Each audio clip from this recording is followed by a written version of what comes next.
ایک سنار تھا، ان کے ہاں اولاد نہیں ہوتی تھی، اس نے کسی سے بچہ لیا جس کو پالک کہتے ہیں، گود بچہ، چھوٹا بچہ لیا، دودھ پیتا، بڑا کیا۔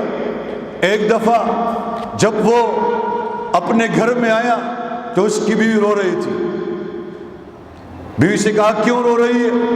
اس نے کہا کافی دیر روئی، کافی دیر تک رونا بس نہیں کر رہے۔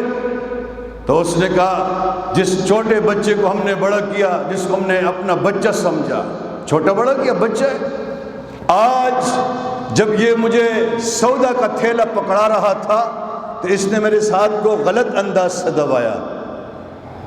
تو میں نے کہا یہ تو ہمارا بچہ ہے اور اس کی یہ حرکت ہے، تو اس لیے میں رو رہی ہوں کہ اس کے ساتھ کیا ہوگا۔ اس نے کہا کون سا وقت تھا؟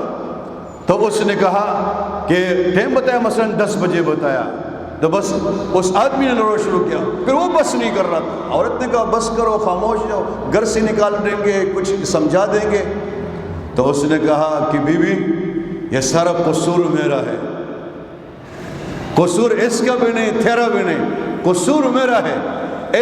اسی ٹائم میں نے اپنی دکان میں جب لڑکی آئی تھی اور مجھ سے کہنے لگی کہ مجھے تم چوڑیاں پہناؤ سونے کی، تو جب میں چوڑیاں پہنا رہا تھا، چوڑیاں بھی پہنا رہا تھا، ساتھ ساتھ غلط انداز سے اس کا ہاتھ بھی دبا رہا تھا۔